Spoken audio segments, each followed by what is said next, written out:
Sadly, my younger boss, Mike, had treated me with disrespect, labeling me a freeloader, though I had stepped back from the demanding work.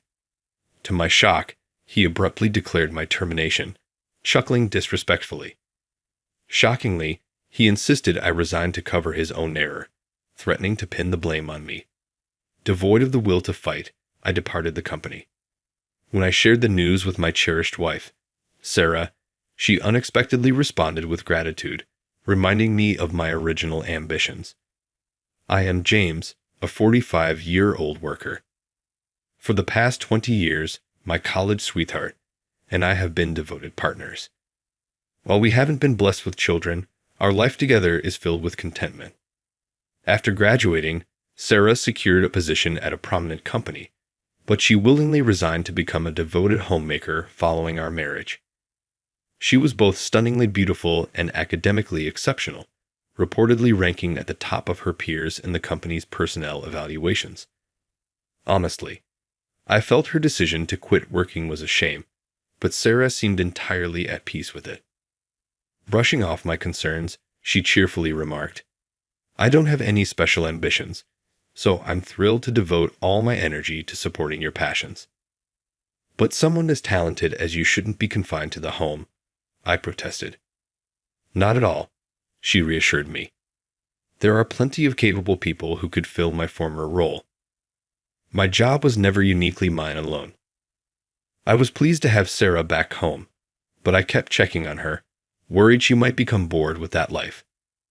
However, my concerns proved unfounded as Sarah maintained a cheerful disposition. "I've made up my mind." "Or what? You don't approve of having a homemaker wife." "That's not the case. I'm happy to return to you." "Humph. I'll do my best to prepare delicious meals." For the next 20 years, Sarah has kept our home tidy and continued to serve up delectable meals for breakfast, lunch, and dinner.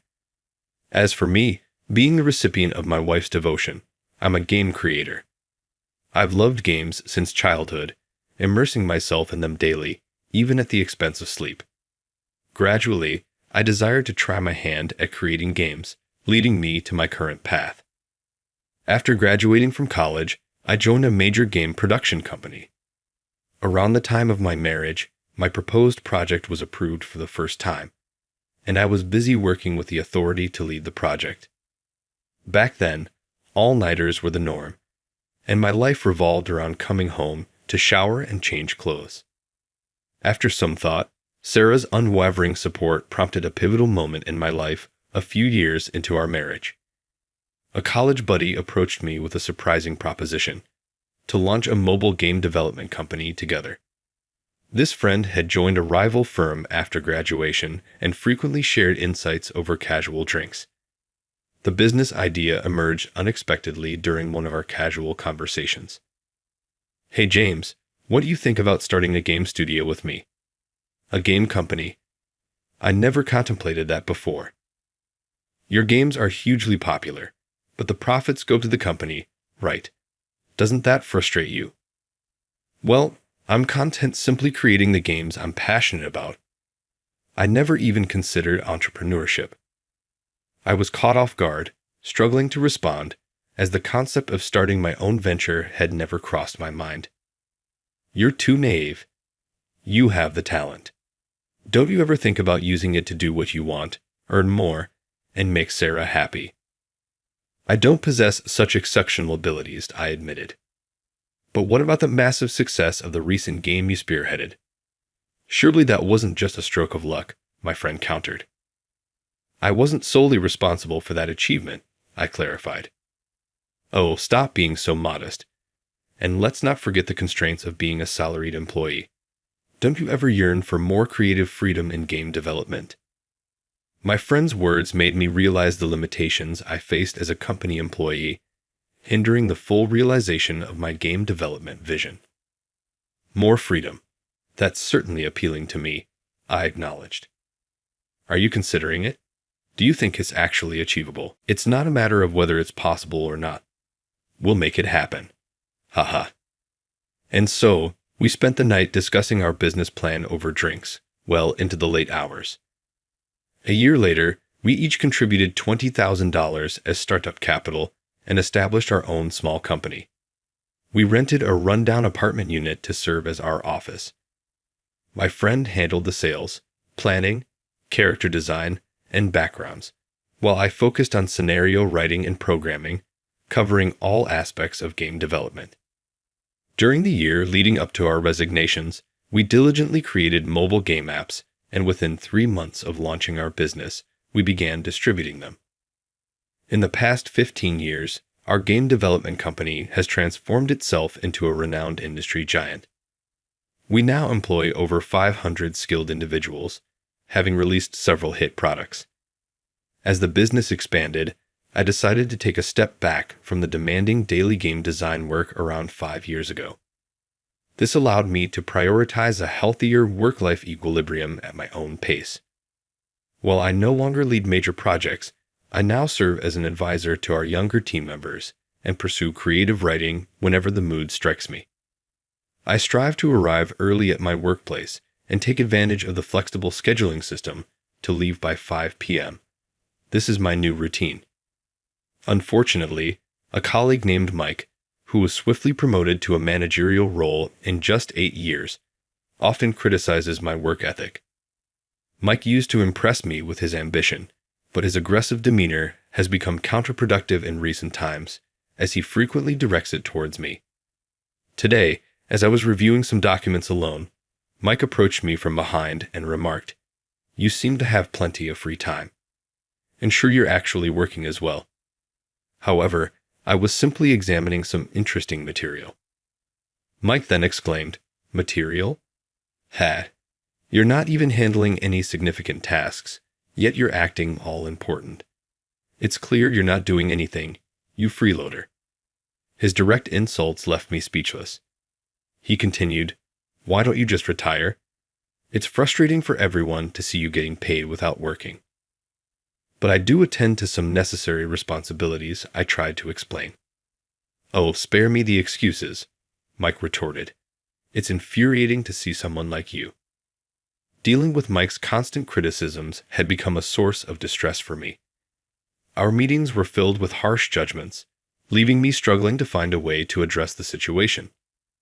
The verbal abuse only intensified as time passed. One day, a particular incident unfolded. Mike abruptly called out to me, his tone laced with anger. He accused me of angering our major sponsors by rejecting their product placement proposals without consulting anyone and proceeding with production unilaterally.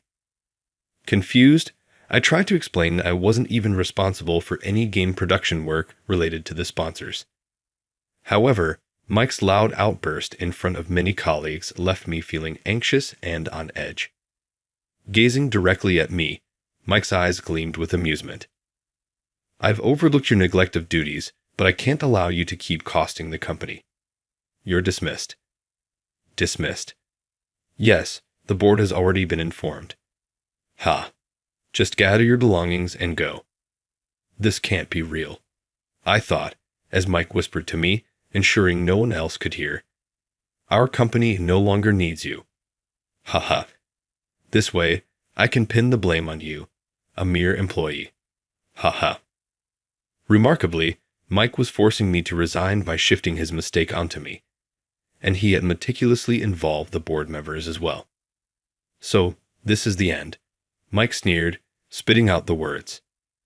After being reprimanded by Mike, I silently packed my things and left the company, lacking the energy to fight back. I felt beyond angry, yet strangely calm. Mike had threatened me with termination, but I knew it wasn't that simple to dismiss someone. Still, I couldn't bear the thought of continuing to work with Mike and decided it was best to leave the company. After starting my own venture, I became even more consumed by my passions, neglecting other aspects of my life. Regrettably, this led to my dismissal by a junior supervisor, a development I feared would upset or disinterest my spouse upon my return home. It was an unusual hour when I arrived at our residence, a time I rarely found myself there. My partner greeted me with surprise. "Welcome back. What's happened?" "You're early." "Yes, well," I proceeded to recount the termination incident in full. My spouse listened intently, then responded with a warm, understanding smile, quite unlike the frustrated expression I had anticipated. I'm glad you've decided to leave the company. There's somewhere I'd like us to go, together. Together? Where to? My wife didn't answer my question, but stood up with a smile and hurried me along. She said we were going to have a delicious lunch and led me to a busy downtown area close to our home. As we walked down the busy main street lined with office buildings and fashion malls, people approached my wife, occasionally shaking hands. Are you Sarah? I'm a fan of yours.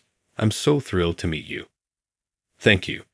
I came to this restaurant today because I saw it on your blog. Really? That makes me happy. I was utterly bewildered, staring dumbfounded at my wife, who had become a celebrity. After the crowd dispersed, Sarah turned back to me. Surprised? Yeah, a bit. What's going on, Sarah? Are you a celebrity? When you were busy with work, chasing your dreams with such dedication, it made me want to do something too.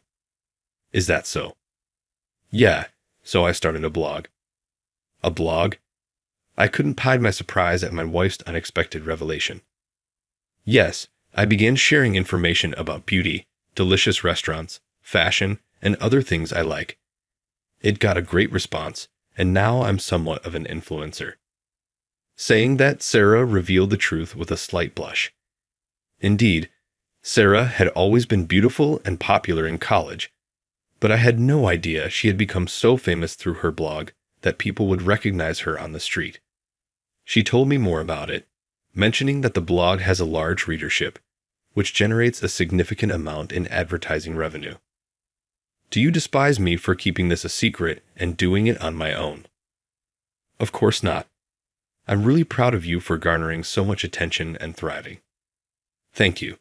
It's all thanks to you, James. Thank you for giving me the chance to change. Now that you've quit your job, I was hoping you'd support me in return. Hearing my wife say that everything was thanks to me, I was reminded of how I felt when we first started my company 20 years ago. I was completely absorbed in game development. 15 years ago, I made a significant decision to pursue my dream of creating the games I wanted, starting a business with a friend. That passion led to a sense of accomplishment as the company grew, and we created all the games we wanted. However, Sarah's words made me realize that my desire wasn't just about being a game creator, but about wanting to grow the company as one of its founders. Now, with many talented young employees having joined, I felt the work had become routine and less innovative, making it less interesting. This growing concern about the company's direction prompted me to reach out to my friend. He, too, felt the mobile game development industry was saturated with rivals. Moreover, we needed to create more innovative content to ensure the company's future. As a result, we decided to hold a shareholders' meeting. On the day of the meeting, I wore a suit for the first time in a while and visited the conference room of the company I had left. Among the familiar faces was Mike, and I felt disheartened to see him. Apparently, he had been buying shares and was attending the meeting. I tried to pass through the entrance without being noticed, but Mike quickly spotted me and approached with a sneering smile. Hey, James. Feeling lonely after getting fired? Lol. Mike jeered. Mike, you seem as energetic as ever, I replied, attempting to joke back. However, my attempt only made Mike turn serious and start berating me. What does a fired employee like you want here? You better leave. Lol. It's embarrassing and pathetic to hang around with lingering attachment. Lol, he sneered. No need to worry about me, I said. Shut up and just get out. Don't make me say it again. Get out of here, Mike demanded. I casually dealt with Mike's persistent harassment and waited for the shareholders' meeting to begin. Soon, the meeting started with my friend, the president, taking the stage as the chairperson and declaring the meeting open. The meeting proceeded, and it was time for Q&A with the shareholders. When I raised my hand, Mike, who had followed me to the next seat and had been pestering me, tried to stop me in surprise. Come on, lol. Raising your hand is so embarrassing. Stop it, lol. A minor shareholder like you should stay quiet. Lol. You're disrupting the proceedings, Mike mocked. Ignoring Mike's heckling, I looked towards the host, and my name was called. Mr. James, thank you for joining us today. Please go ahead with your question, the host said. My question is this. It seems there are no new business ventures, and I'm concerned that without them, the increased personnel costs and other expenses will lead to decreased profits. What measures are in place to address this? I asked. Director, your response, please, the host prompted. The board member, seeing my face, started sweating and trembling as he answered, Mr. James, as you rightly pointed out, there are numerous challenges with our future business plans. Please be concise. Are there any measures in place, and do we have the necessary personnel adjustments for that? I pressed. We are all considering that. He began. It'll be too late to just consider it.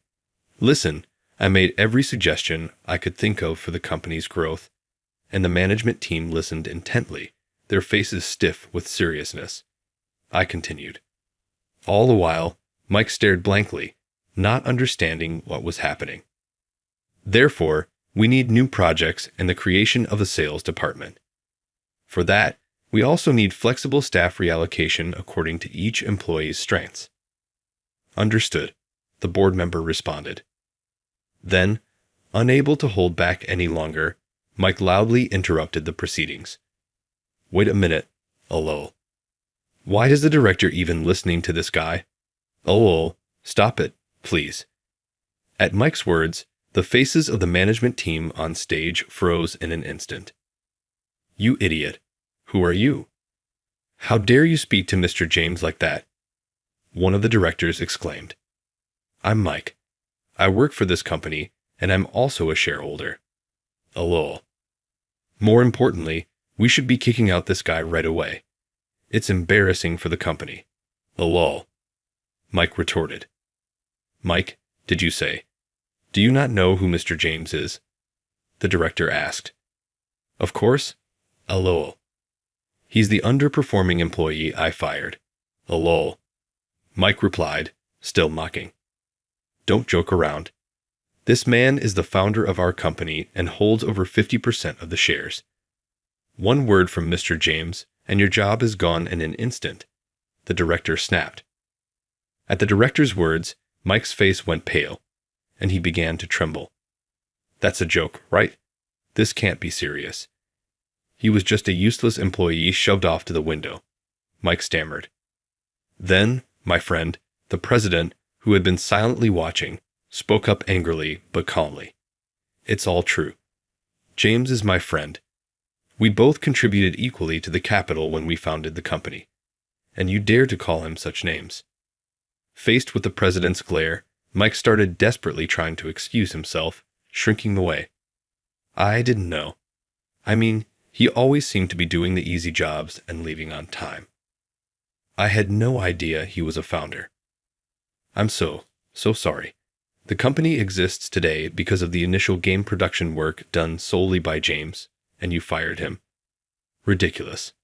Please, I'm begging for forgiveness. You're fired. Leave the conference room and the company immediately. This is too much. This is so unfair. And so, Mike, due to his disrespectful behavior exposed in front of the president, was immediately fired and broke down crying afterward. Mike was practically dragged out of the company by security guards. Despite being young and promoted early due to his ambition and dedication to his work, Mike was the type of person who would step on others to get ahead, thinking only of himself and causing friction everywhere within the company. This behavior led to smooth operations being hindered and numerous issues with business partners, prompting the company to consider action. Until his appalling attitude towards me was exposed, resulting in a direct termination from the president. After Mike was gone, employees who had been intimidated by his arrogant attitude could work more freely and happily, improving the workplace environment. As for me, after being apologized to by the president and board members, I was asked to return to the company. They were unaware of Mike's attempt to fire me, thinking instead that I had left the company of my own accord. I apologize for leaving without explanation due to my feelings at the time. I also expressed my wish to work in human resources upon my return, not game development. Since starting the business, I've felt strongly that a company is made up of people, and by selecting the right personnel and placing them in the right positions, the company can grow even more. My current goal is to help the company continue to provide new value to many people and grow. That's why I find my role in recruitment so fulfilling. Since taking charge of HR, I've focused on selecting employees whose desires align with the company's vision, significantly reducing workplace conflicts. Although I sometimes get asked to help with game development, I turn down all such requests. I believe that dedicating myself fully to what I truly want to do yields better results than before. No matter how much the company grows, I plan to continue focusing on recruitment in my work, valuing people above all else.